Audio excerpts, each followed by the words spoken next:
Bonjour les gars, j'espère que vous allez bien. Bienvenue aujourd'hui pour un nouveau live. Donc là aujourd'hui on va faire un live spécial. Pourquoi? On va parler de pas mal de choses. Premièrement, on va essayer de récapituler un petit peu ce qui se passe à Elbaf. On va essayer de condenser toutes les informations qui ont été données, les petites informations qui vont servir à la narration d'Elbaf, mais aussi les grosses informations qui pourraient servir pour même la fin de One Piece. Donc on va essayer de condenser tout ça pour comprendre un petit peu ce qui se passe dans le manga prochainement, dans le prochain chapitre qui arrive dans une semaine maintenant. On a patienté une semaine, mais il en reste une autre les gars, donc voilà, il va falloir encore un petit peu patienter. Donc ça c'est pour la première partie. Deuxième partie, on enchaînera avec...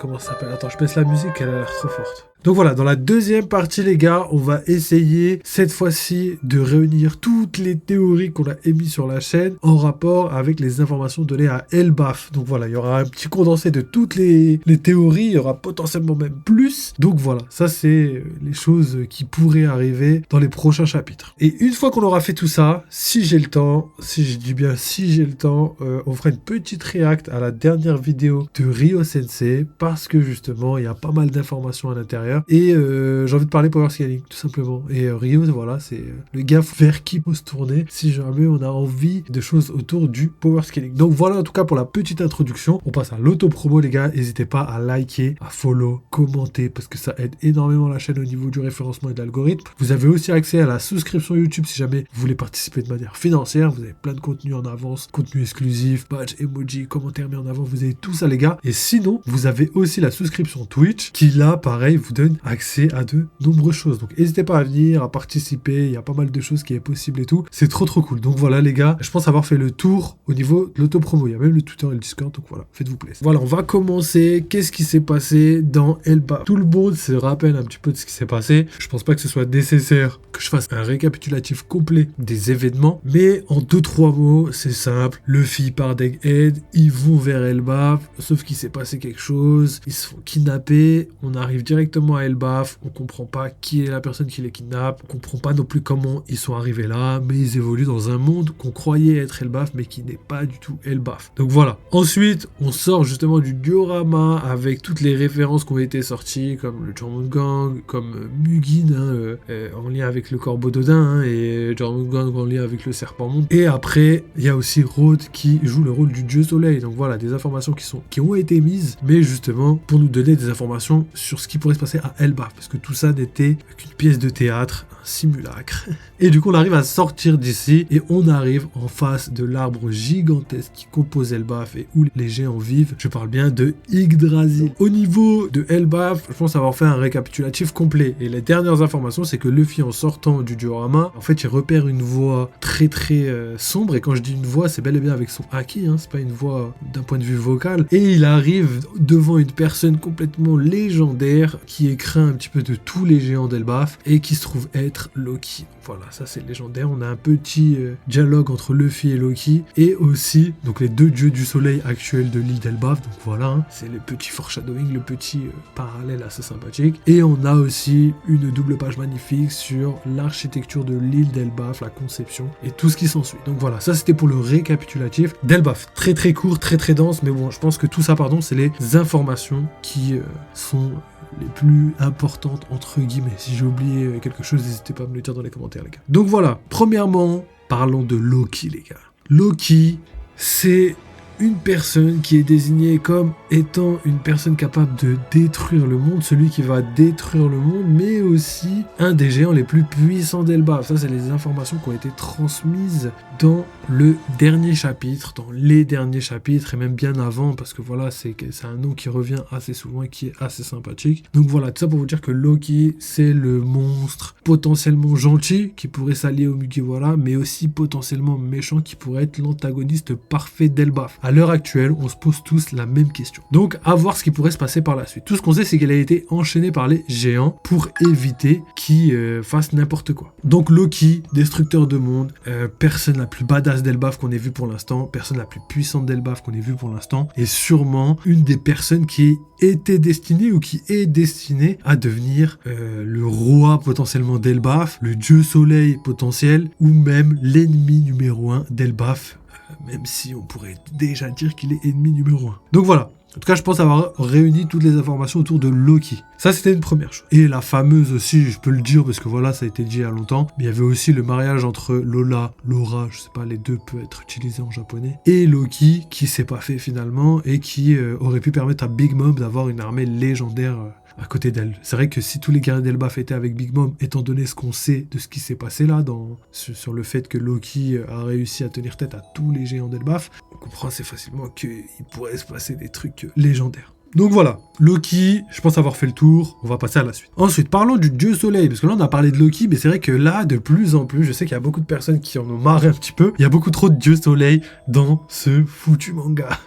Pourquoi ? Parce que on nous dit que Nika c'est le dieu soleil, on nous dit que Joy Boy avait le fruit de Nika, donc potentiellement lui aussi pouvait être dieu soleil, Luffy pourrait être le dieu soleil, Bonnie, en reprenant la forme de Nika, pourrait être le dieu soleil en dualité avec Luffy, rappelez-vous des théories à l'ancienne. Maintenant on a Road, qui est censé être le dieu soleil, mais du coup du diorama, mais pas de la réalité. Et maintenant Loki qui devient le dieu soleil d'Elbaf, parce que voilà, je pense que c'est dieu soleil, c'est un titre, c'est le titre, on va dire, le plus honorifique d'Elbaf, ce qui raconte un petit peu enfin c'est pas ce qu'il raconte, mais plutôt c'est le titre qui est le plus glorieux, qui est le plus haut placé dans la hiérarchie d'Elbaf, étant donné que la hiérarchie d'Elbaf c'est la loi du plus fort, donc il y a forcément quelqu'un au sommet de la pyramide, et ce quelqu'un on l'appelle le dieu soleil, sûrement en référence à Nika des fables d'Elbaf. Donc voilà, autour du dieu soleil il y a beaucoup d'interrogations, mais là je vous ai rapporté toutes les informations. À part ça, on n'a aucune autre information concrète, que des suppositions, que des théories, mais ça justement on verra à la fin de la vidéo. Donc c'est parti les gars. On a aussi des informations au niveau du X de Vivi, donc voilà, je sais qu'il y a beaucoup de personnes qui ont cramé que le X de Vivi sur le bras représentait sûrement un petit message transmis par Vivi pour envoyer tout simplement des informations à Luffy et les autres, mais derrière j'ai l'impression, en tout cas je vous le dis maintenant parce que voilà, à l'époque on n'avait pas beaucoup d'informations dans les spoils, donc j'avais une vision complètement différente, on me l'a fait remarquer, mais je pense sincèrement que le X mis sur le bras pourrait être, je sais pas, un tatouage, quelque chose qui pourrait lier les dits entre eux, je sais pas, quelque chose qui pourrait être un signe de l'époque. Et qu'aujourd'hui, comme par hasard, Luffy et tous les autres ont décidé de réitérer quelque chose qui existait déjà. Pour moi, le X qui se sont mis sur le bras, c'est potentiellement, je dis bien potentiellement pas juste quelque chose qui va servir à faire, entre guillemets, un lien léger entre les Mugiwara et les Mugiwara par intérim. Je parle de Vivi, potentiellement Yamato, vous connaissez les gars. Donc voilà, donc le petit X potentiellement serait un message de Vivi pour dire que voilà, je suis là, si vous me cherchez, je suis avec lui. Et le délire, c'est que si tout ça est vrai, il faudrait s'attendre très prochainement, potentiellement, soit à Elbaf, soit juste après Elbaf, à l'apparition soit de Morgane, à l'apparition de Vivi, ou potentiellement, pendant la guerre d'Elbaf, une intervention quelconque de Morgane, Vivi, etc., qui pourrait venir souligner le pourquoi, parce que Oda a placé un élément, et l'élément va être découvert à un moment donné par les Mugiwara, donc forcément, je pense pas que cet élément ait été mis comme ça juste au hasard. En tout cas, ils auront l'information de savoir où est Vivi, et juste ça suffira à avoir son emplacement. Donc, est-ce que ça va être une information utilisée à Elbaf? Est-ce que ça va être une information utilisée après Elbaf? Les deux sont possibles, on verra bien dans tous les cas. Donc voilà, mais ce qui serait pas mal, c'est que Morgane vienne à Elbaf. Pourquoi? Parce que s'il vient à Elbaf, tout simplement, il pourra retransmettre, entre guillemets, toutes les informations que le monde n'aura pas, dans le reste du monde, tout simplement. Tout simplement, les gars. Donc voilà, je pense avoir fait le tour par rapport à ça. On va continuer. Le pays d'Elbaf. Donc voilà, au niveau du pays d'Elbaf et de l'architecture, donc ça ressemble exactement à ce qu'on croyait, mais en plus grand, en mieux, en tout ce que vous voulez. Tout simplement parce que on a le fameux arbre bel et bien au milieu de l'île. L'île est remplie de montagnes, mais elles sont minuscules à côté de la taille du tronc, et tout est logique maintenant qu'on a le reste des informations. Et on avait ces fameuses cascades qui tombaient du ciel, et pour moi, je vous l'avais déjà dit à l'ancienne, c'était clairement des chutes d'eau, parce que voilà, si l'arbre est gigantesque, il faut forcément que l'eau s'accumule à certains endroits et qu'il ruisselle sur les branches, comme dans la nature, tu vois, quand il pleut, vous avez ces fameuses lignes d'eau qui tombent, parce que voilà, c'est comme ça, tu vois. Et là, cette fois-ci, on l'a vraiment, et on a vraiment quelque chose de cohérent. Donc tout ce qu'on voyait à l'ancienne sont des choses qui sont réelles, comprises, du coup, et qui font la beauté de l'île, tout simplement. Donc voilà, je pense avoir fait le tour par rapport à ça, mais c'est légendaire.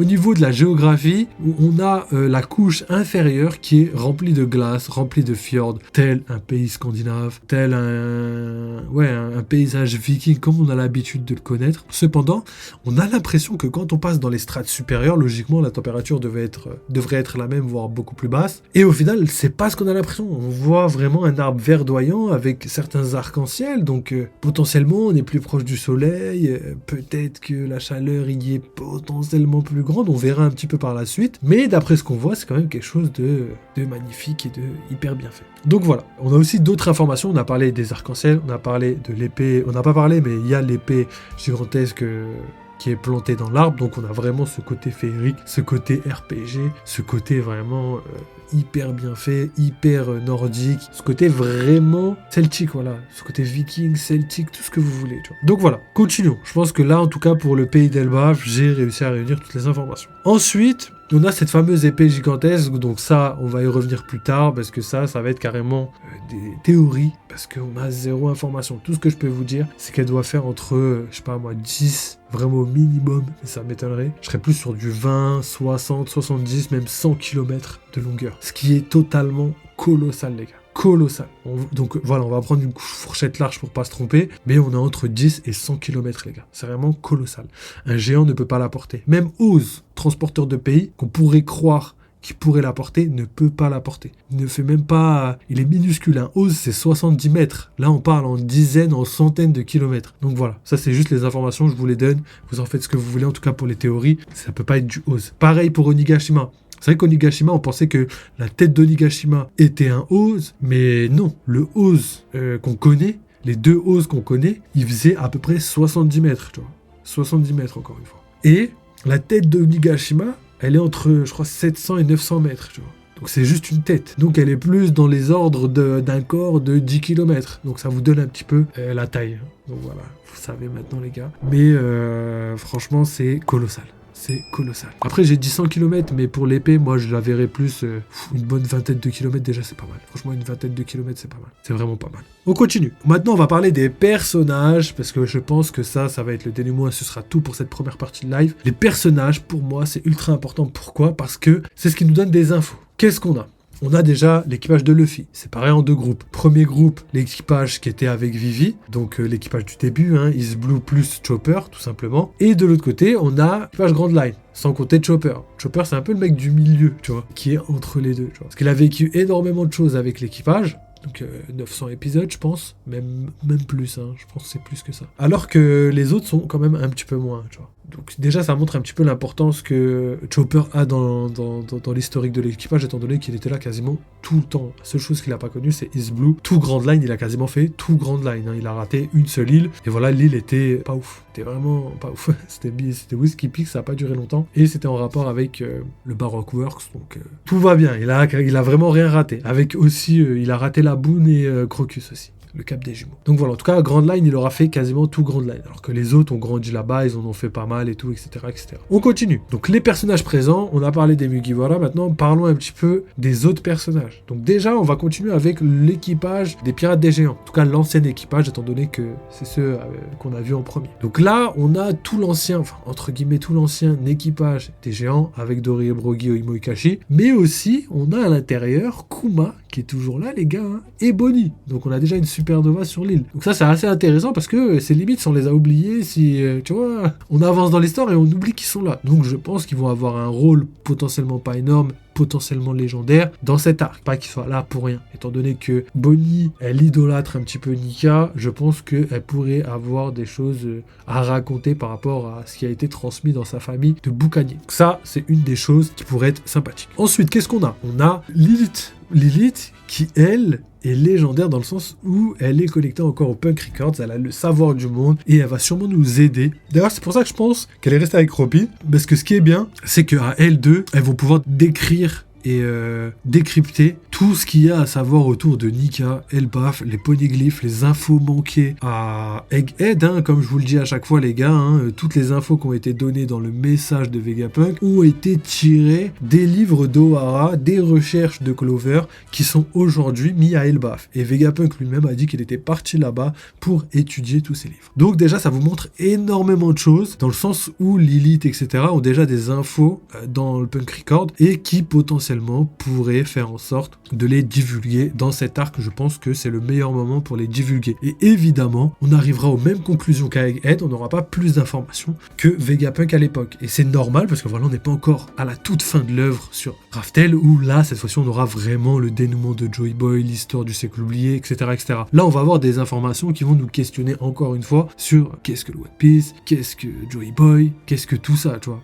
Donc quand on prend ça en compte, on comprend que au final ces personnages présents vont avoir un rôle à jouer important pour la suite d'Elbaf. Donc ça, c'est en rapport avec les personnages qu'on a actuellement et qu'on savait qu'ils allaient à Elbaf. Hein. On a beau les oublier un petit peu, mais ils sont toujours là. Ensuite, qui on a? On a l'équipage des géants qui s'était affilié à Luffy, dans la flotte de Luffy. Donc Ajrudin, on a vu aussi Goldbear, il y a la meuf aussi, je me rappelle plus. Donc tout ça pour vous dire qu'il y a quand même des membres de la flotte de Luffy à Elbaf. Qu'est-ce que ça peut supposer? Donc là, malheureusement, on n'a pas assez d'éléments pour appuyer cette thèse, mais ça peut supposer que la flotte de Luffy pourrait intervenir. Pourquoi? Parce que s'il y a une partie de la flotte qui voit leur capitaine entre guillemets en détresse, hein, même si Luffy, je doute qu'ils sont en détresse, mais je pense que Oda va réussir à nous rajouter de la tension, comme il a fait à Egghead. Hein. On pensait qu'il avait battu Kaido, c'est bon, il allait rouler sur le monde. Non, Oda a très bien mis les points sur les i, il a dit non, les gars, si je veux rajouter de la tension, je sais très bien comment faire, faites-moi confiance. Et aujourd'hui, on lui fait confiance. Donc Elbaf, les gars, surtout avec l'arrivée de Loki, je pense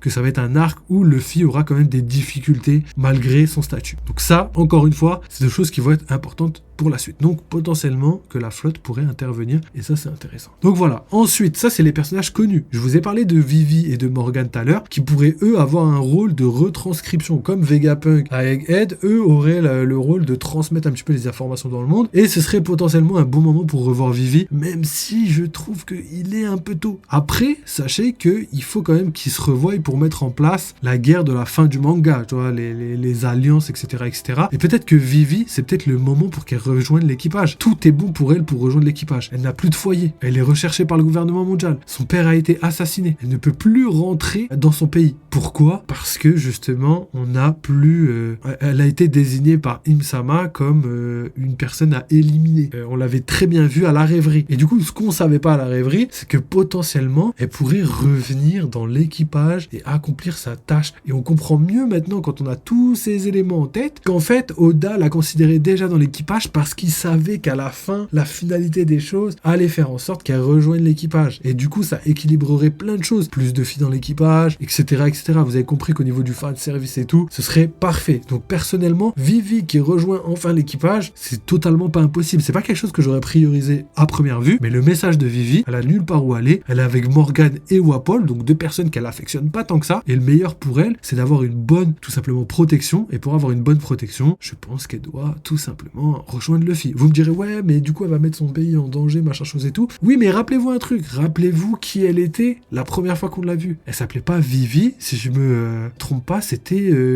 Miss Wednesday, je crois. Il me semble que c'était Miss Wednesday. Donc voilà, je vérifierai pour être sûr, mais c'était pas du tout Vivi. Mais en gros, elle avait changé d'identité pour prendre l'identité de quelqu'un d'autre. Donc c'est comme ça qu'on comprend qu'au final, Vivi pourrait faire exactement la même chose, se créer un personnage pour intégrer l'équipage des Mugiwara tranquillement sans ressembler entre guillemets à la princesse Vivi, peut-être en se teignant les cheveux, peut-être en se coupant les cheveux, quelque chose qui pourrait faire en sorte que elle ressemble à une pirate plus que à la princesse. Et je pense que elle fera quand même le taf correctement. Et du coup, on aurait une nouvelle femme dans l'équipage, etc., comme j'ai dit tout à l'heure. Donc voilà, Vivi qui rejoint l'équipage, je pense que c'est quelque chose de totalement cohérent. Ensuite, il nous reste plus que les autres personnages qu'on connaît pas encore, qui vont être totalement toutes les personnes, tous les peuples qui habitent sur l'île d'Elbaf, c'est-à-dire les géants, potentiellement les boucaniers. Pourquoi je dis boucaniers? Parce que on sait qu'ils sont quasiment éteints, mais peut-être qu'il peut en rester un seul. Et ça peut être pas mal, tu vois. Pourquoi? Parce que ce qui est cool, c'est que les boucaniers, on sait déjà grâce à Ivankov, à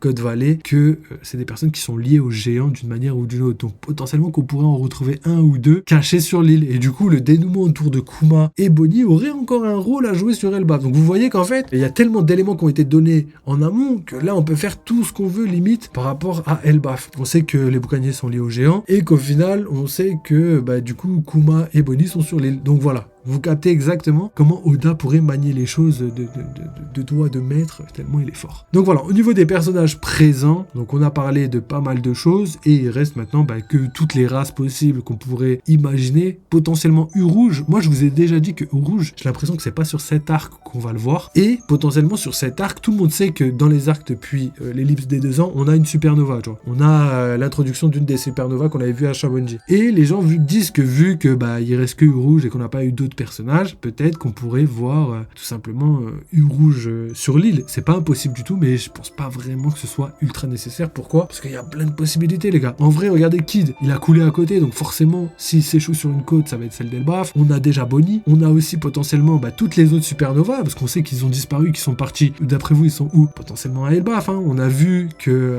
Gang Bege était retourné à Dressrosa, mais peut-être qu'il a fait demi-tour et que son but, ça va être le One Piece. Oubliez pas qu'ils sont tous le même rêve, ils ont tous le même objectif. Je pense qu'ils seront tous là à la fin pour justement aller à Roadstar et potentiellement aller à Raftel, se battre pour Raftel. Je sais qu'il y aura les 4 empereurs, mais les supernovas, je pense aussi qu'ils seront là. Donc voilà, d'ailleurs même la marine, je pense qu'ils vont s'y intéresser. Pourquoi ? Parce que voilà, ils ont appris via le message de Vegapunk qu'il y aura sûrement des armes antiques, tout ça, donc ça leur plaît pas trop. Ils vont être obligés, de superviser tout ça. Donc voilà, je pense avoir fait le tour. Oubliez pas, Elbaf, il y a plein d'autres personnages. Je vous ai dit, peut-être des nains comme dans le Seigneur des Anneaux, des elfes, peut-être, je sais pas moi, des Skypéens qui se sont séparés un petit peu du groupe de Skypéens, tout simplement. Donc voilà, pas mal de possibilités. Maintenant, il reste plus qu'à attendre ce que Oda va décider. Donc voilà, j'ai quand même réussi à vous caler.